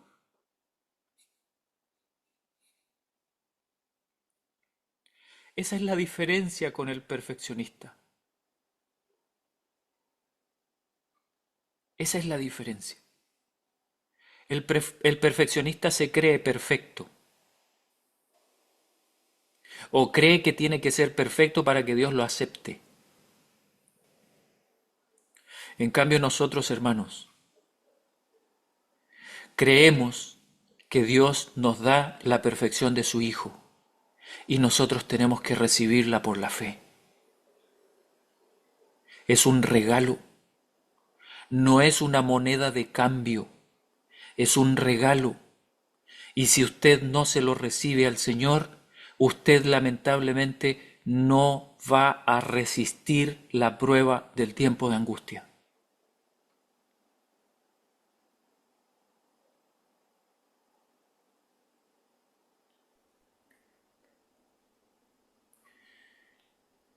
Yo no soy perfecto. Yo tengo tanto temor de no lograr ser completamente limpio antes de que se termine el tiempo de gracia. Pero ¿saben qué? Yo sigo caminando con los ojos cerrados porque yo digo, Señor Jesús, tú vas a tener que obrar un milagro bien grande, bien gordo. Porque yo no sé cómo tú me vas a sacar estas mañas que yo tengo. Pero me las vas a sacar. Y yo sé que si yo no dejo de confiar en Él me las va a sacar. Yo no estoy pensando, tengo que esforzarme para poder ganarme la salvación. No, no, no, no, no, hermanos. No. Yo tengo que confiar en Él. Tengo que confiar en Él porque solamente Él me puede dar poder para vivir una vida como esa. No se puede de otra manera. Bueno, hace bastante rato nuestra hermana Elsa me parece que había levantado su mano. Ahora la está levantando hace rato el hermano Samuel. Así que vamos a tratar de mantener el orden. Hermana Elsa, ¿qué quería preguntar usted? Hermano, créame que cuando me llega una pregunta yo tengo que anotarla y no la anoté y se fue volando. Ya. No, perdóneme que yo no se me fue, pero quería decirle algo. Yo estuve el sábado estudiando Los Ángeles porque me dan cosas en el espíritu querer aprender y, y a veces le digo al Señor, si estoy pecando, que me perdone, porque hay cosas que me voy de un lado y después a otro y se conectan. El hecho, hermano, que me puse a estudiar a Caín, a Abel, y salí y caí en el trono de Dios. Entonces, hermanos, me puse a organizar porque me fui a Efesio. El Espíritu Santo me tenía así para acá y para allá, digo yo. Y entonces, porque no tenemos lucha contra potestades, entonces ahí dije, déjame ver cómo es el cielo, cómo está organizado el cielo. Hermanos, cuando estudié todo ese orden que tiene Dios y el cuidado que tiene con los otros planetas y cómo asignó a otros para que cuiden esos ángeles y esas potestades tienen una función. Entonces, yo como que me afirmó más mi fe y yo digo, alabado sea el Señor. Entonces, después me dije, pero aquí están hablando del libro de Enoch y esos gigantes y que las hijas de Dios, los hijos de Dios estuvieron con las hijas de los hombres y entonces dije, no, esto no es de Dios. Entonces me dije, esto Dios quiere que yo lo aprenda porque Él tiene una enseñanza para mí. Entonces, me fui al espíritu de profecía, partí casi profetas, y ahí, hermanos, como que Elena G. de White, yo y gloria y honra por el espíritu de profecía, porque ella complementa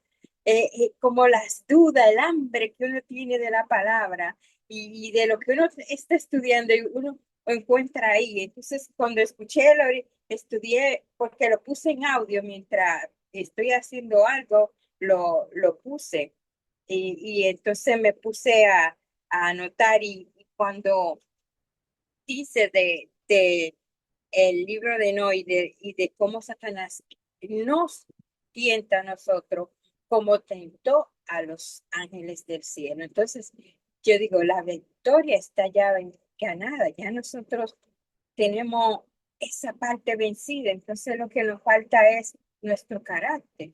Y de la gloria y honra a Dios por eso, hermano Jairo.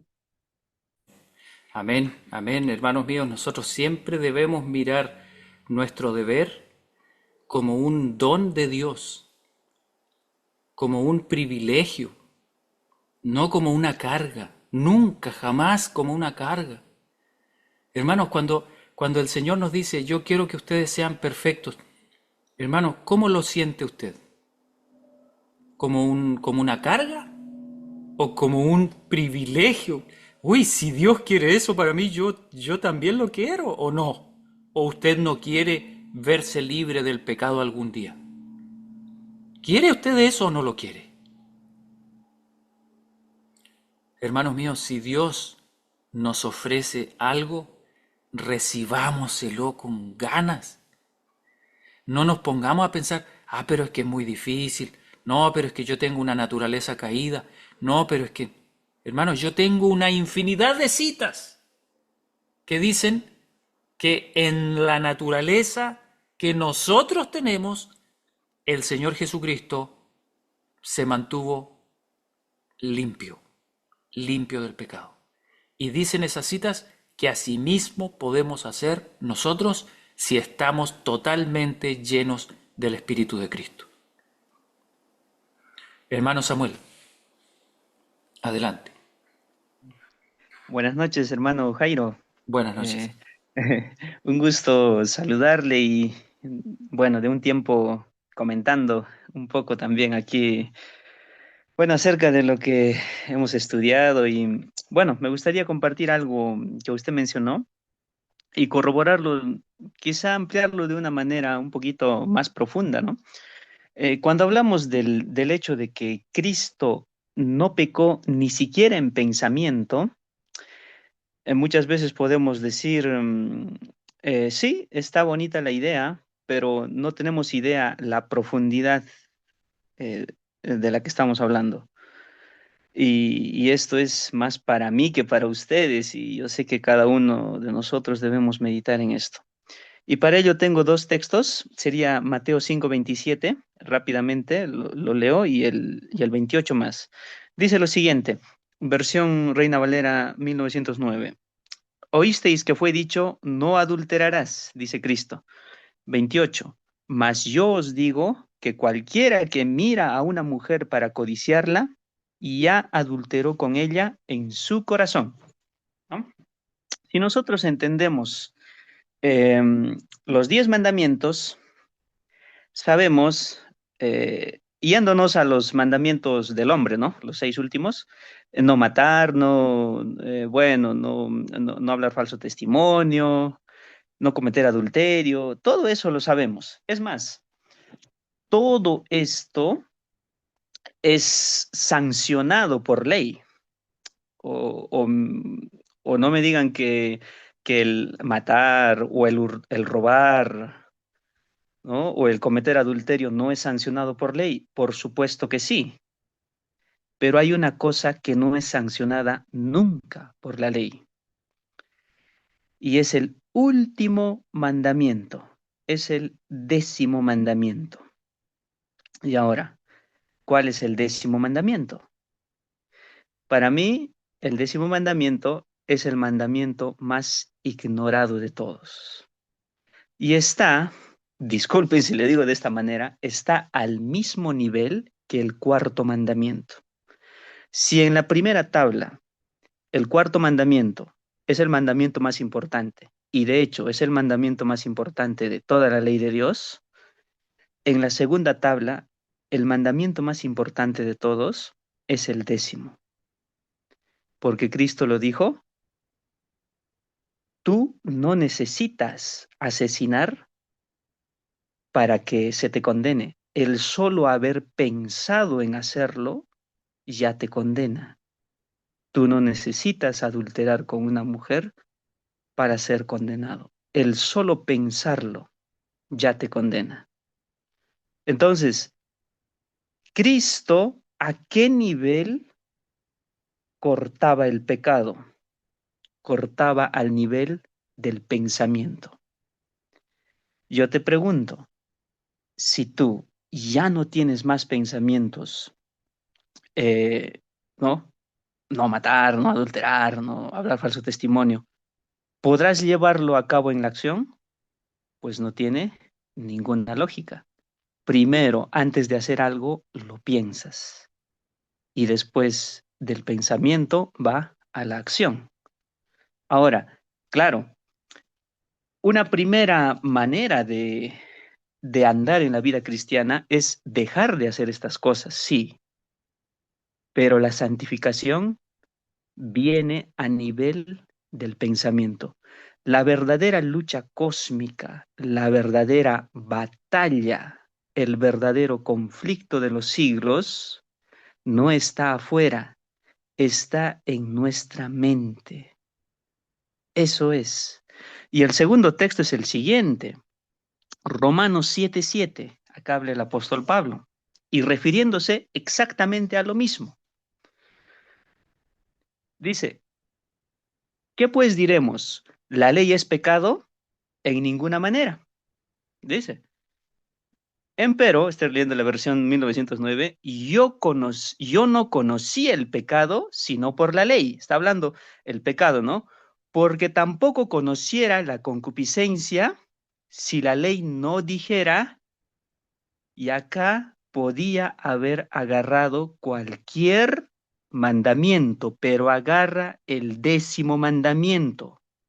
¿Qué dice la ley? No codiciarás. 10º mandamiento. Y continúa, aclara. Mas el pecado, tomando ocasión, obró en mí por el mandamiento toda la concupiscencia, porque sin la ley el pecado está muerto. Y el 9 es el versículo que te mata. Dice, así que yo sin la ley vivía por algún tiempo, mas venido el mandamiento, el pecado revivió y yo morí. ¿Por qué morí?